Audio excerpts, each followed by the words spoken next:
Hey guys, Kuzomari here, back with another video. This one's going to be another quick one, just small space, and don't have as much time for this one, but I need to get out the daily video for you guys. But I'm drawing Kid Goku in this one, or at least I'm attempting to. But yeah, I had to get a quick one out this time, but looking forward to the next ones. We'll be doing some more interesting characters. Although I really like drawing Kid Goku. I don't know, it's so fun.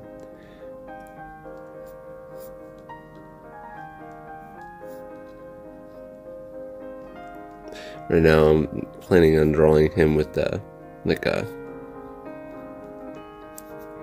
fish in his mouth. Why? I don't know. Decided on a fish because thought it'd be fun. I was gonna change up his uniform a little bit into something a little different. Yeah.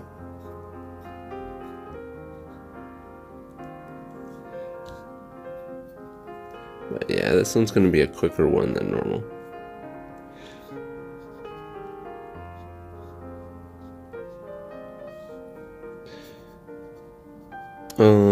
But one thing I did want to say is, how many of you have read Kishimoto's new manga, Samurai 8? I read it.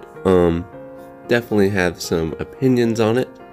I overall liked it. It wasn't the best first chapter, and in fact it's not like, you know, I don't have any room to critique such an amazing creator, but overall I thought it was really cool. But if I had one critique, I do feel like they took away the main fun part to a shonen series, which is the progression of the character getting stronger. Because, you know, the whole appeal to the series was there's this, you know, I don't want to give away any spoilers, but let's just say it's like it jumped a little bit too far forward in the series. That's what it kind of felt like. But see, the thing is, obviously I'm giving it the benefit of the doubt because he must have a plan for that, why he jumped to this certain point by the end of the first chapter. And so, but all in all, I like the concept, I like the characters, and all that stuff. For a first chapter, it wasn't as impactful as it could have been, and that's for a few reasons. I feel like for example, one reason why I felt Naruto had so much impact was because there's pushback. There's people who are telling him he couldn't become a ninja, he couldn't become Hokage, he was a demon, all this stuff, and you know, sorry, there's people outside, but yeah, that it was impossible, and he wanted to do it anyways. And by the end of the first chapter, he conquered part of someone saying that to him and graduated the ninja exam. Sorry for the spoilers if no one's watched Naruto. Who hasn't watched Naruto? Come on. But yeah, so that's what happened in that one. There wasn't, when I was reading that chapter of Samurai 8, there wasn't any pushback other than the natural selection of what he was born with. And that's not always enough. And I feel like with that type of thing, you have to either be very, very you you have to try very hard to show the character's struggle more so than what happened in there, because it was talked about a little bit. I feel like it had to be showed a little bit more than it was. So basically, Naruto, the pushback was people legitimately telling him, you can't do this, this is your dream, it's impossible. Which people can relate to that so much because everybody has told someone they can't accomplish something. So that's very relatable. Now, as for Samurai 8, only a certain select people can get the overwhelming feeling of health problems holding them back from their everyday life, like massive health problems. Only a certain, group of people can feel like that. And not saying that see, this is a hard subject, because not saying that other people can't put themselves in their shoes, but I feel like the first chapter didn't put the audience that doesn't have those issues, wouldn't be able to relate to it as easily. He didn't give enough to put them in the character's shoes. He didn't give enough information for that, enough struggle.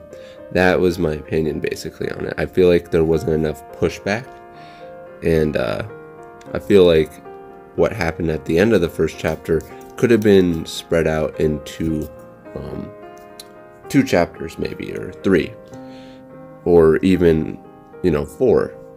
But no, that's just my opinion on it. I don't really have any super big qualms with it. I liked it. I liked it a lot. Other than that, it kind of made me really realize why I liked Naruto and why I liked some of these other series very quickly. So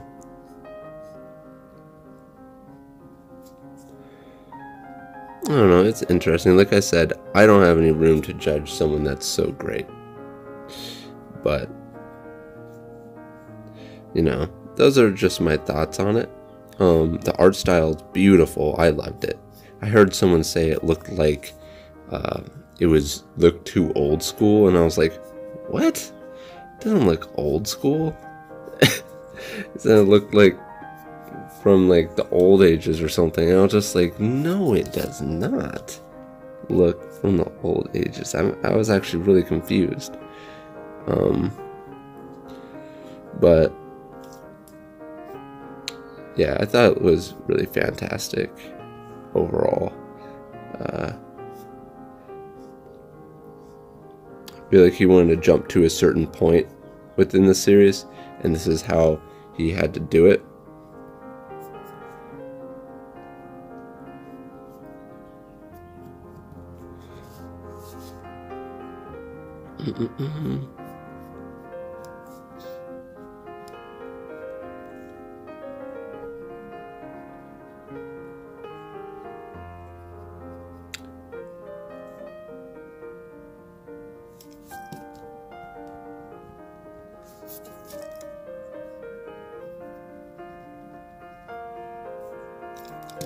I don't want Goku to look so mad in this drawing. So, I raised the eyebrows up a little bit.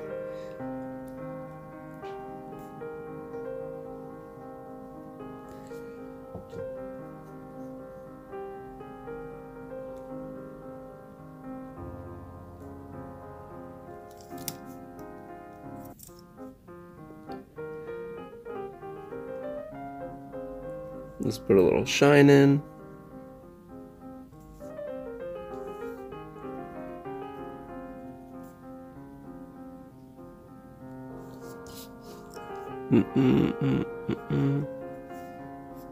But yeah, if you haven't checked out Samurai 8, definitely go check it out.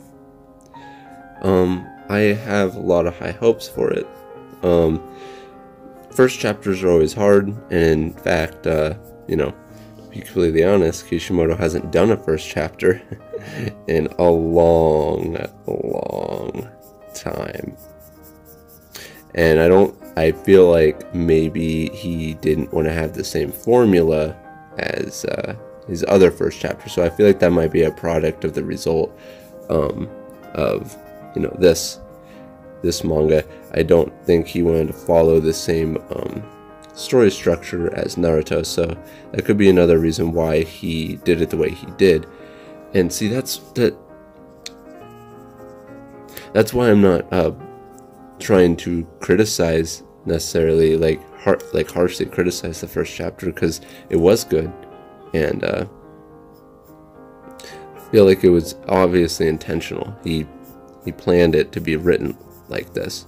If he wanted to write it another way, I guarantee the staff would have let him, because he would have been like, no, me, artist and author of Naruto, I will do it this way and you will accept. They would be like, yes, sir. No, I'm kidding. But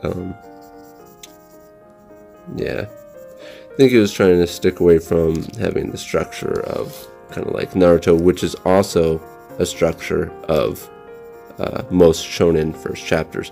And like I said, the pushback, a massive pushback of saying you can't do it. One reason why My Hero Academia is doing so well, as I feel like that's a big element in it, is the fact that there's massive pushback against Deku being able to become a hero, you know, with Bakugo saying, you know, you're a corkless loser, you can't become a hero, this, that, and this. And so I really think that's a big part of shonen manga, the pushback of wanting to become, you know, accomplish a dream, and people saying you can't, but you do it anyways, you know, type of thing. You start accomplishing that dream. And that's a big thing for all kids, because kids will be like, well, I want to do this for my dream. They're like, that's unrealistic, honey, you can't do that, you know, the percentage of you actually doing that is very small. And, you know, it's very, very, very relatable. Everybody's told they can't do something. So it's one of the main shonen writing styles and things that go on, except for like Dragon Ball. It's always like, I'm just gonna become stronger and fight enemies. Hiya! So that's also an interesting plot. Like I said, I'm not in any room to talk about this stuff. They're all amazing. Those are just my thoughts on it, and I'm looking forward to the second chapter. And might talk a little bit about it in the next video, but in any case, for now, I think that's gonna be it for this video. But yeah, I'd like to thank my Patreons. You guys are best pet shinobis there are. And in any case, if you guys like this video, please hit the thumbs up button. And if you're new to this channel, like what you see, please subscribe, hit the bell icon to get notified when each video comes out. And like always, guys, hope you're having a great day, and I'll see you in the next video.